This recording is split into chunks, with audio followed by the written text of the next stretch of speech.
ಮಲೆನಾಡಿನಲ್ಲಿ ಮಳೆ ಆರ್ಭಟ ಕೊಂಚ ಕಡಿಮೆಯಾಗಿದೆ. ಭದ್ರಾ ಮತ್ತು ತುಂಗೆಯ ಜಲಾಶಯಗಳಲ್ಲಿ ಮಳೆಯ ಒಳಹರಿವು ಹೋಲಿಸಿದರೆ ಸ್ವಲ್ಪ ತಗ್ಗಿದೆ. ತುಂಗೆಯ ಒಳಹರಿವು ಹೆಚ್ಚಿರೋದ್ರಿಂದ 6 ಗೇಟನ್ನ ತೆರೆದು ನದಿಗೆ ಜಲಾಶಯದಿಂದ ನೀರು ಹರಿಸಲಾಗ್ತಾ ಇತ್ತು. ಸದ್ಯ ಜಲಾಶಯಕ್ಕೆ 9157 ಕ್ಯೂಸೆಕ್ ನೀರು ಹರಿದು ಬರ್ತಾ ಇದ್ದು, ಅಷ್ಟೇ ಪ್ರಮಾಣದ ನೀರನ್ನ ನದಿಗೆ ಹರಿಸಲಾಗ್ತಾ ಇದೆ.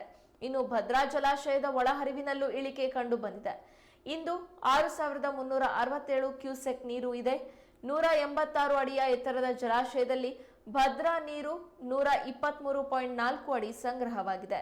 ಇನ್ನು 1818 ಅಡಿ ಎತ್ತರವಿರುವ ಲಿಂಗನಮಕ್ಕಿ ಜಲಾಶಯದಲ್ಲಿ 1779 ಅಡಿ ನೀರು ಸಂಗ್ರಹವಾಗಿದೆ.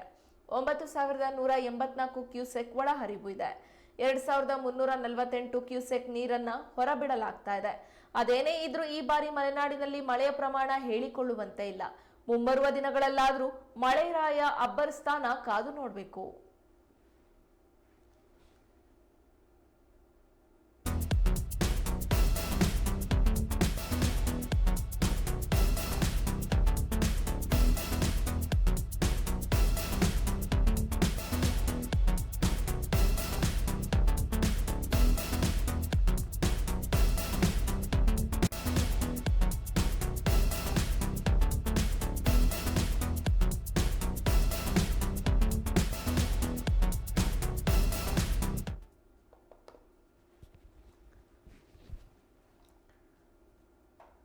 ಮುಂಬರುವ ದಿನಗಳಲ್ಲಿ ಹೆಚ್ಚಾಗಿ ಮಳೆಯಾಗೋದಾಗಿ ಹವಾಮಾನ ಇಲಾಖೆ ತಿಳಿಸಿತ್ತು.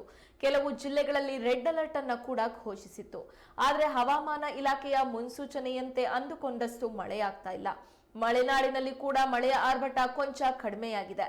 ಭದ್ರಾ ಮತ್ತು ತುಂಗೆಯ ಜಲಾಶಯಗಳಲ್ಲಿ ಮಳೆಯ ಒಳಹರಿವು ಹೋಲಿಸಿದರೆ ಸ್ವಲ್ಪ ತಗ್ಗಿದೆ. ತುಂಗೆಯ ಒಳಹರಿವು ಹೆಚ್ಚಿರೋದ್ರಿಂದ 6 ಗೇಟನ್ನ ತೆರೆದು ನದಿಗೆ ಜಲಾಶಯದಿಂದ ನೀರು ಹರಿಸಲಾಗ್ತಾ ಇದ್ದು, ಸದ್ಯ ಜಲಾಶಯಕ್ಕೆ 9157 ಕ್ಯೂಸೆಕ್ ನೀರು ಬರ್ತಾ ಇದ್ದು, ಅಷ್ಟೇ ಪ್ರಮಾಣದ ನೀರನ್ನ ನದಿಗೆ ಹರಿಸಲಾಗ್ತಾ ಇದೆ. ಇನ್ನು ಭದ್ರಾ ಜಲಾಶಯದ ಒಳಹರಿವಿನಲ್ಲೂ ಇಳಿಕೆ ಕಂಡು ಬಂದಿದೆ.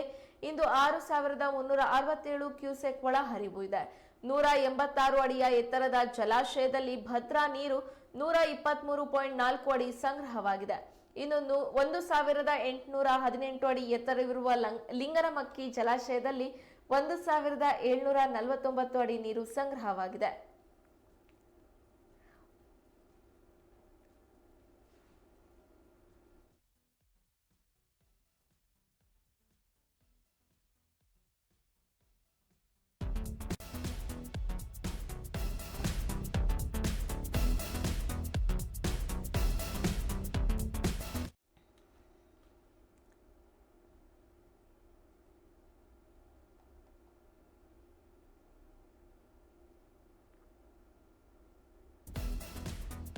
ಇನ್ನು ಭದ್ರಾ ಜಲಾಶಯದ ಒಳಹರಿವಿನಲ್ಲೂ ಇಳಿಕೆ ಕಂಡು ಬಂದಿದೆ. ಇಂದು 6367 ಕ್ಯೂಸೆಕ್ಸ್ ಒಳಹರಿವು ಇದೆ. 186 ಅಡಿಯ ಎತ್ತರದ ಜಲಾಶಯದಲ್ಲಿ ಭದ್ರಾ ನೀರು 123.4 ಅಡಿ ಸಂಗ್ರಹವಾಗಿದೆ.